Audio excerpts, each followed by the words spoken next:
तो बात करने जा रहे हैं कि ऑनेस्टी इज बेस्ट पॉलिसी। हमें अपनी लाइफ में हमेशा ईमानदार रहना चाहिए। ये टॉपिक मैं इसलिए उठा रहा हूँ कि अपनी क्लासेस में हम देखते हैं, अक्सर मैंने देखा है कि अगर मैंने पूछा कोई डाउट है, क्लास में किसी को कुछ पूछना है, तो कुछ बच्चे ऐसे होते हैं उनको डाउट होता है तो भी वो नहीं पूछते। बार बार 1 to 1 मार्किंग करके भी जब पूछा जाता है कि बेटा बता दो कोई डाउट है, बता दो कुछ समझ में नहीं आया, कुछ प्रॉब्लम है बता दो, तो भी वो बच्चा नहीं बताता है। और सडनली 5 6 7 महीने के बाद सडन रियलाइज होता है कि अरे सर मैंने तो पढ़ा ही नहीं, मैंने तो लिखा भी नहीं, मैंने तो नोट्स भी नहीं बनाया, और अभी आप पूरा सब कुछ वापस से मुझे सिखा दो। अब प्रॉब्लम क्या रहती है, इतना कम टाइम रहता है, इतने कम टाइम में वो सारी चीज़ें कवर करना लगभग इम्पॉसिबल होता है। तो अगर हम फर्स्ट डे से ये कॉन्सेप्ट दिमाग में रखें, ऑनेस्टी इज बेस्ट पॉलिसी, ईमानदार रहें, और जैसे ही कोई भी सर हमें पढ़ा रहे हैं पूछिए समझ में आया है कि नहीं, तुरंत बस इतना करना है कि सर को उसी समय बोल देना कि सर ये चीज़ समझ में नहीं आई, मुझे फिर से बता दीजिए। मैं 100% बोल रहा हूँ, कोई भी सर तुम्हें डांटेंगे नहीं। सर लोग कभी भी पूछने पे डांटते ही नहीं है। दूसरी चीज, अगर मान लो तुम्हें 100 क्वेश्चन सॉल्व करने के लिए दिए गए, या 50 क्वेश्चन है, 20 क्वेश्चन, जो भी तुम्हें होमवर्क मिला है उसे ईमानदारी से तुम्हें करना है।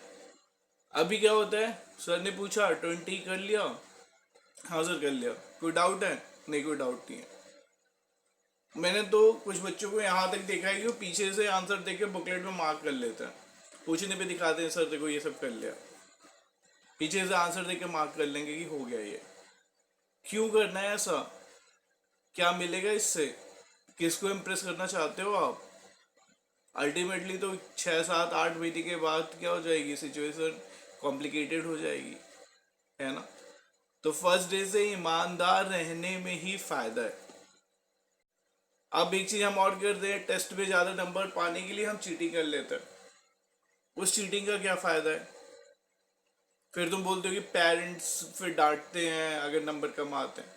तो पेरेंट्स को ईमानदारी से बता दो ना कि कम पढ़ाई हुई है, अगले टेस्ट में कोशिश करेंगे ज़्यादा पढ़ाई करने की।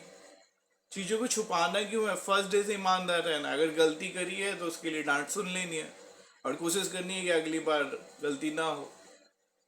आपके जो नंबर कम आते हैं ना, उससे आपको रियलाइजेशन होता है कि आपको पढ़ना चाहिए। आप चीटिंग करके अगर ज़्यादा नंबर ले आते हो ना, तो फिर आपको पता ही नहीं चलता कि आपकी सिचुएशन क्या है। ठीक है। और पैनिक होने की तो जरूरत नहीं है। पढ़ाई नहीं कर रहे हो तो नंबर कम आ रहा है, पढ़ाई करोगे तो नंबर ज्यादा आएंगे, है ना। तो फर्स्ट डे से ये डिसाइड करो कि अगर तुम्हें कोई चीज क्लास में नहीं समझ में आ रही है तो तुम्हारा राइट है कि तुम आगे बढ़ो, रेज हैंड करके पूछो कि सर ये चीज मुझे समझ में नहीं आई, ये चीज मुझे फिर से बता दीजिए।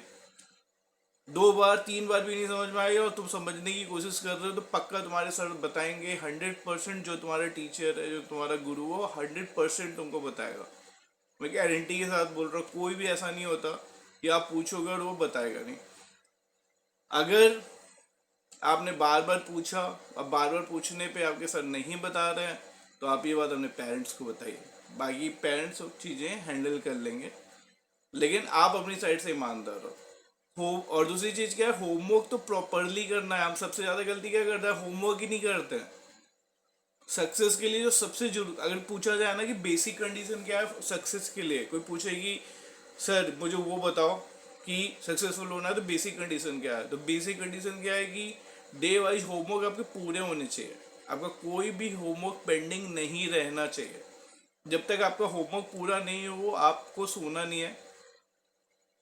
ये आदत डालनी कि होमवर्क खत्म करके ही अगली क्लास में चलेंगे। और अगर आपका होमवर्क खत्म नहीं हुआ, कुछ बाकी रह गया, तो ईमानदारी से अपने सर को आगे बताइए कि ये चीज़ खत्म नहीं हुई। एक चीज़ और मैं देखता हूँ कि बच्चे सडनली सब कुछ छोड़ देते हैं और फिर बोलते हैं सर 1 शॉट बता दो, 1 शॉट में पूरा करवा दो। भाई 1 शॉट में नहीं पॉसिबल है। जो टॉपिक तुम्हारी क्लास में 8 10 घंटे चला, टाइम ले लेके चला, तुम्हें सोचने के लिए मिला, उसको तुम्हें 1 शॉट में कैसे कर लोगे? तो ईमानदारी से तुमको उतना टाइम उसको देना पड़ेगा, बुक्स पढ़नी पड़ेंगी, लगना पड़ेगा। और अगर आप प्रिपरेशन कर रहे हो जेई या नीट की, तो आपको प्रायोरिटी में पढ़ाई लानी पड़ेगी।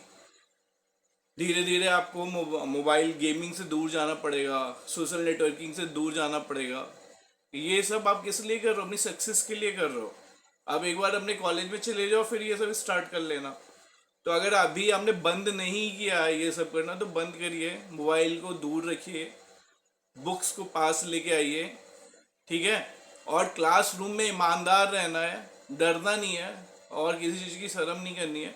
नहीं आ रहा है, आप एकदम चौड़े होके बोलिए कि सर मुझे नहीं आ रहा है, मुझे ये बता दीजिए। आप ऐसा बोलेंगे, पक्का आपके जो भी कोच होंगे आपको वो चीज़ सिखा देंगे।